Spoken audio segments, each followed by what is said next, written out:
శివపార్వతుల పెళ్లి రోజు హిమవంతుడు ఎంతో ఆనందంగా ఏర్పాట్లు చేశాడు. తన అల్లుడు శివుడు బంధుమిత్రుల సమేతంగా ఘనంగా వస్తాడని ఊహించాడు. మంది మార్బలంతో వైభవంగా ఆకాశాన్ని తాకేలా వధూవరుల ఊరేగింపు జరుగుతుందని ఆశపడ్డాడు. కానీ నిజానికి శివుడు వచ్చిన తీరు చాలా సాధారణంగా ఉంది.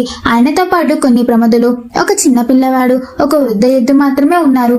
ఈ దృశ్యం చూసి హిమవంతుడు దిగులు పడ్డాడు. నేను ఎంతటి ఏర్పాట్లు చేశాను, కానీ ఇంత సాధారణంగా పెళ్లి కొడుకు వచ్చాడా అని ఆందోళన పడ్డాడు.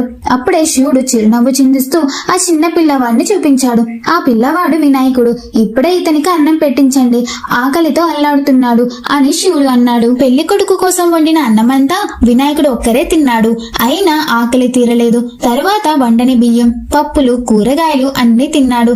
అది కూడా సరిపోకపోవడంతో పందిరి పూలు, తోరణాలు, తాటాకులు కంటికి కనిపించిన ప్రతిదాన్ని తినేశాడు. అప్పుడిక హిమవంతుడు భయపడి శివుడు వంక చూశాడు. ఈ పిల్లవాడు ఆకలిని ఎలా ఆపాలి అని ఆందోళనతో అడిగాడు. శివుడు మృదువుగా అన్నాడు, హిమవంతుడా, ఇంతకి నీవు అహంకారంతో ఉన్నావు. 10 మందిని నేను వెంట తెచ్చుంటే వారందరికీ తిండి పెట్టగలిగేవాడువా? ఈ ఒక్క పిల్లాడికే ఇవ్వలేకపోతున్నావు.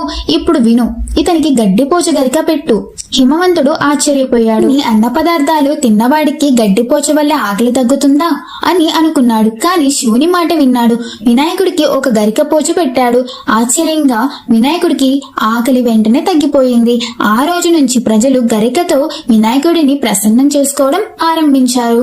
మా వీడియో కనుక మీకు నచ్చినట్లయితే లైక్ చేయండి.